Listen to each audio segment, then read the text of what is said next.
Everybody, it's John Barrows with J Barrows Consulting and Make It Happen Mondays. Happy Monday to everybody. Hopefully your weekend was a good one. I actually took some downtime this weekend. Spent it with the family, went down to Rhode Island, hung out on the beaches and did some crab fishing, which was interesting with my daughter. But anyways, so yeah, today, and actually last week, just to catch y'all up, last week I was in studio in Vegas for at least 2 days there. With Main Stage Media, by the way. Look them up. David, fantastic as far as content is concerned, and just quality of their output is incredible. So super excited because I put all my driving to close content online and also cut up a whole bunch of tips and nuggets and stuff to put into CRM systems and everything else, because you've heard me talk about this before. I am a firm believer that my industry, at least training industry, is going to move into the just-in-time learning world, where you're going to be at a certain stage of the sales process, about to make a phone call to somebody, and instead of trying to remember what you went through in a training 2 weeks ago or 3 weeks ago, there's going to be a little blurb that pops up and says, hey, before you do that, make sure you do this. So that's what I'm preparing myself for, and again, it's all about evolution and making sure you're staying on top of your game, which is what I'm trying to do. So anyways, one of the modules I put together this past week in Vegas was, and it reminded me about what I wanted to talk about today, which is closing, right? And I posted this on to prep for it last week. It said always be closing, with the whole Glengarry Glen Ross, Alec Baldwin thing up there.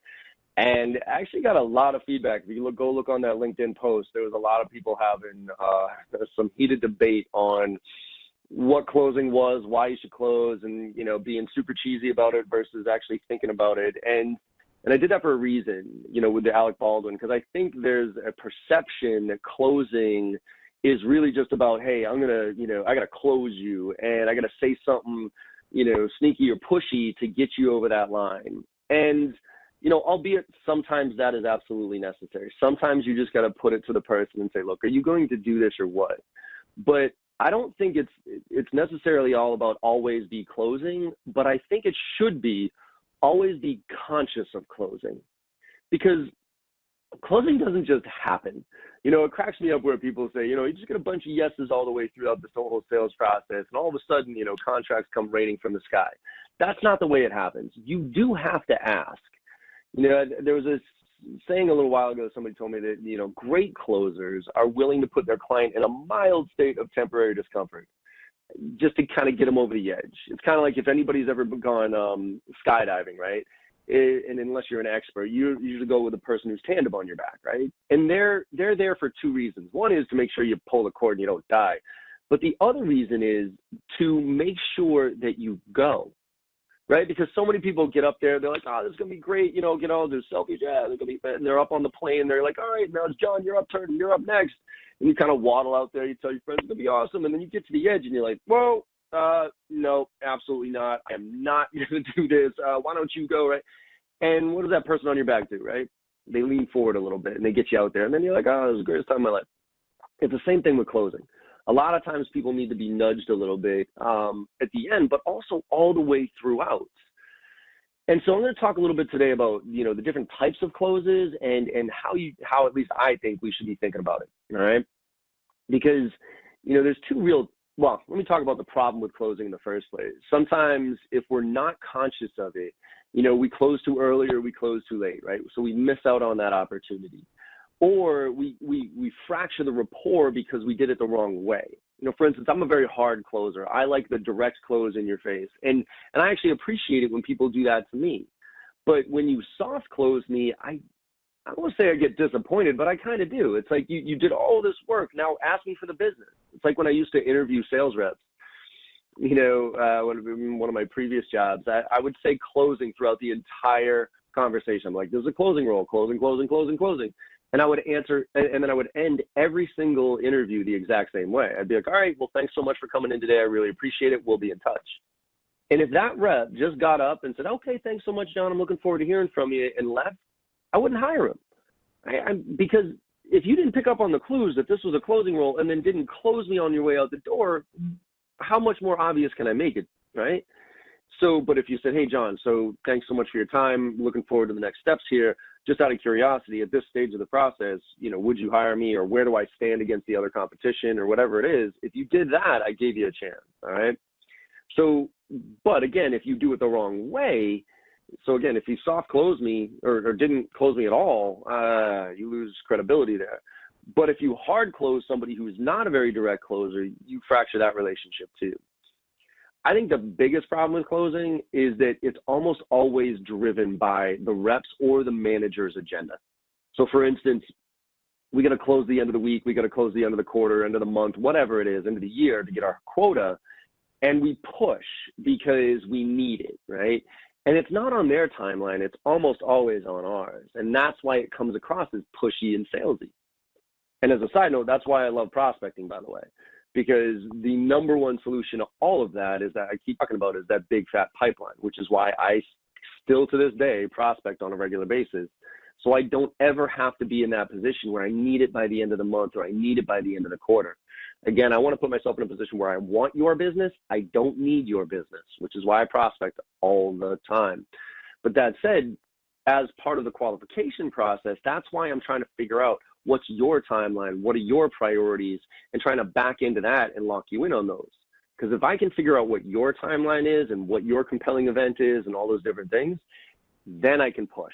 Then I can do challenger sales stuff and push you to get this thing done sooner rather than later. And again, push you over that edge a little bit with some rather direct questioning. So that's, to me, the main issues with closing. But again, when done right, it's an integral part of the sales process all the way through, not just when you're closing for the contract. You should be closing all the way throughout, all right? We'll talk about some of those things we can close for. By the way, if any of you have any questions, feel free to chime in. I'm happy to answer anything. I'll go on a riff here for another 5-10 minutes and then open up for Q&A. But let's talk again about the different types of closes, right? There's the hard close and the soft closes, right? And there's pros and cons to both. If I were to ask you, say Sarah's a hard closer, what are some of the adjectives that come to mind, right? Well, she's pushy, she's aggressive, she's very direct, right? And then if I were to say Jim's a soft closer, what were some of the things that would come to mind with that, right? He's a pushover, he's, kind of a softie, those type of things, right? But what do Jim and Sarah have in common? They're both closers, okay? I didn't say, is Sarah a good hard closer and Jim a bad soft closer? I said, Sarah's a hard closer, Jim's a soft closer. They're both appropriate if used effectively. The key is to practice and use both, right? Because again, there's pros and cons of both. Hard closers, very direct. You get what's going on right now. You know what's happening. Usually a hard closer is a little bit more in control. But the negatives of a hard closer is it potentially overqualify an opportunity. You get pushy a little bit, and you could fracture rapport. Again, you did all this great job, and then all of a sudden, you just pushed a little bit hard and you turned me off completely. Especially for people who aren't very direct, hard closing does not go over well. Trust me, I've tried. But then on the soft close side, the positives of that, it's way more natural to be a soft closer. It definitely keeps borderline opportunities alive, and it just feels better, right? I think it's nicer to just see what happens and kind of coach people along the way and lead them to water, if you will. But the negatives, super hard to forecast. You keep even though it keeps borderline opportunities alive, these are the ones that are those 20 percenters that sit in the pipeline and just get pushed month over month over month over month because it wastes a lot of time, soft closers. And you can fracture rapport just like hard closers can. Like I said, I'm a hard closer. If in the right scenario you soft close me, I kind of get a little disappointed and lose momentum there. So again, the key is to practice and use both. Now, for me, I think of things all the way throughout the sales process to close. These are all the gets, things I'm trying to understand from the client. I'm trying to get a meeting with power, right? For instance, that's a close. Like, how am I going to close my non-decision maker on how to get a meeting with their boss or the actual decision maker? If I'm not thoughtful of that, if I don't think that through and be proactive with that mindset, when the time comes, I'm going to fumble through that question, and I'm probably going to be very passive about it. It's like, hey, you mind if I meet with your boss? And then a lot of times your confidence in delivering that really dictates the response that you get. So you can close for meetings with power. You can close for a trial, if you will, or I'm sorry, like a discount or a champion. There's one that you can close for a champion where, you know, you can straight up say, will you be my champion? Or you can do more of a trial close, which would be like, hey, if I can get you that discount, would you be my champion? A trial close, for instance, is it's an if-then statement, effectively. If I were to do this, would you do that? That's a trial close. And then when it comes up, when you do that, then it's like, okay, now it's a hard close. You know, if anybody's familiar with the Sandler upfront contract, where they say, hey, if this meeting goes well today and we did all this stuff, would you feel comfortable moving forward? That's a trial close.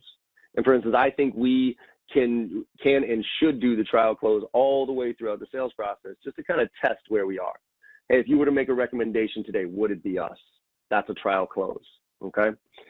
So think of all the things that you can close for. You can close for champions. You can close for meetings of power. You can close for a referral to somebody else. You can close for a bigger contract, a longer term engagement. You can close for all these different things. And the key is to think about it before you walk into the situation.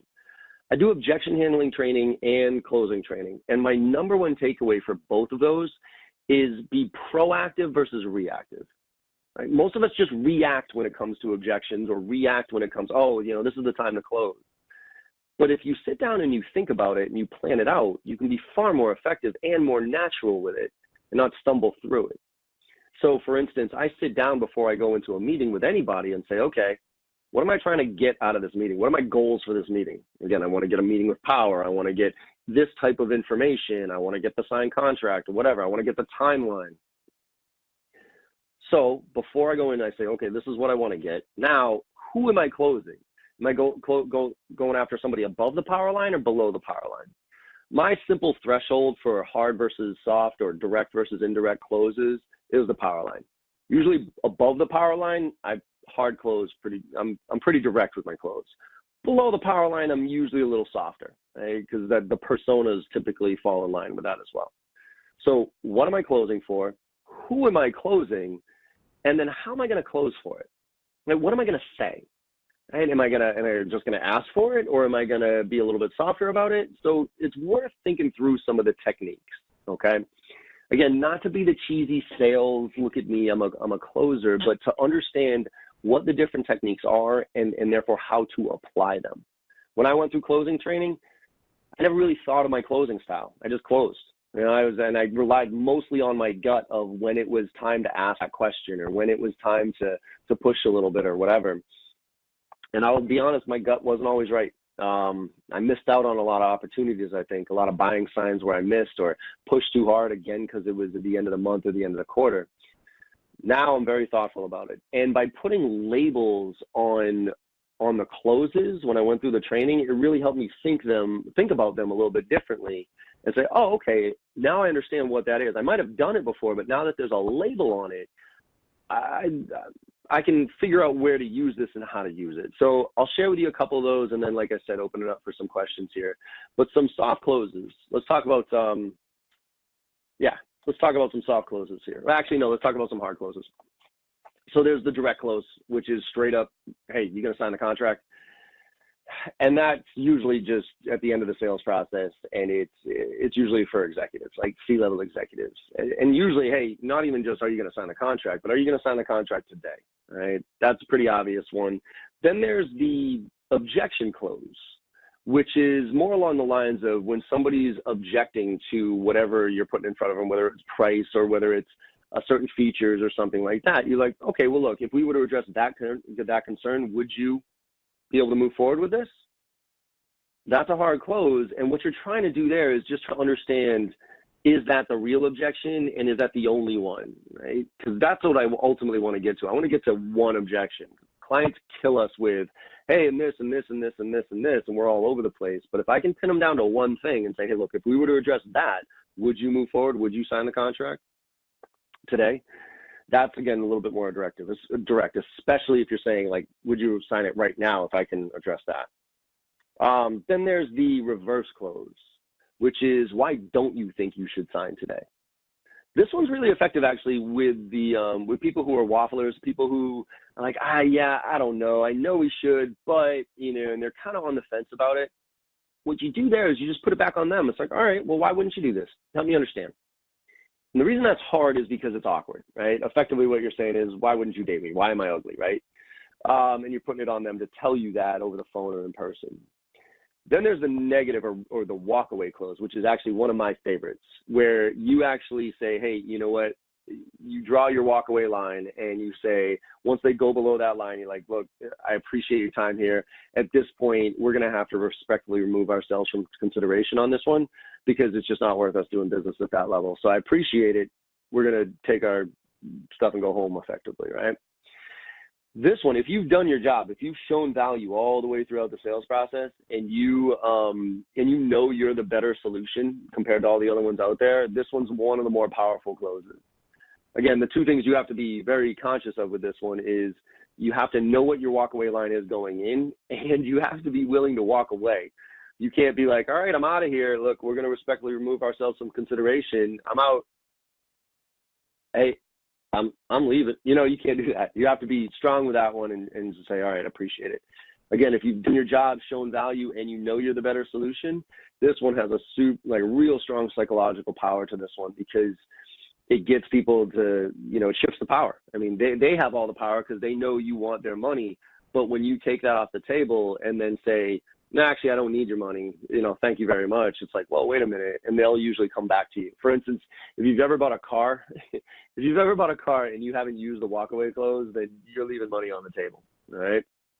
I like this one. And again, I'm going to go back to big fat pipeline. If you have a big fat pipeline, you can pull that one all the time. And I personally do. So those are just some examples of hard closes. Now, some softer closes that are a little bit softer and a little bit more natural to implement throughout the sales process are stuff like the assumptive close. This is where you say to kind of a project manager or a key influencer, somebody like that, where you're like, so when do you want to begin implementation? So when would you want to start this? Like, that's not a hard close. You're just saying, hey, so when do you think you want to launch the software? When do you want to do the training? Whatever it is. Just to kind of gauge where they are with it. And if they're like, well, we're not at that point yet, we don't know, we still have to evaluate, okay, then you got some work to do there. If you're like, oh, we need this by this date, okay, now you can back into something there. Then there's the trial close. I talked about this one before where, again, it's the if-then statement. If you were to make a recommendation today, would it be us? If I can get you that discount, would you sign the contract? If the trial goes well, would you be able to move forward? Those type of things. And again, I think you should, and I think we should use those all the way throughout the sales process, just to gauge where we are throughout. Okay. And then there's the choice close. I like this one. This is more, hey, so do you want a 2 or 3 year contract on this one? You give them a choice. Neither one of them are no, by the way. That's the key to this one. You got to be cool with both options. You can't say, hey, do you want to come with A or B? And they say B, and you're like, God damn it. I really wish you were going to say A. But that one kind of puts them in a position to say, well, I'd rather have a 2-year contract than a 3-year contract, or I'd rather, have 20 licenses instead of 50 licenses, or something like that at that discount level or something. And then the last one that I'll highlight here is the porcupine close. This is where, when they keep peppering you with questions, well, does it do this, and does it do that, and does it do this, and does it do that? And it's a lot of times when a client keeps nitpicking, we get stuck in this very defensive mode of, I don't know, let me get back to you, let me see, and we answer them one by one. And instead of doing that, at a certain point, you should just stop and say, I don't know, do you want it to come with that? So when they say, oh, does it do this, and does it do that? I don't know, is that important to you? Do you want it to come with that? So you put it right back on them. I don't know quite why it's called the porcupine close. I think it's because you prick, it's kind of like you prick them back. I don't know, but whatever. The idea is you clarify, okay, is that important? A lot of times they're like, well, no, I was just kind of asking, okay, can we stay focused on the main pieces of this that we had discussed all the way throughout this? And then, if we can get to that part, we can address those as they come. So again, those are some options as far as closing. When those were identified to me, I was able to now think of them a little bit differently and say, okay, again, now what am I closing for? Who am I closing? And how am I closing for it? And now I am so much more effective with my close because I'm thoughtful about it. So the title of this is Always Be Closing. I don't know. I don't necessarily think you always have to be closing. Again, I think you should just be always conscious of closing.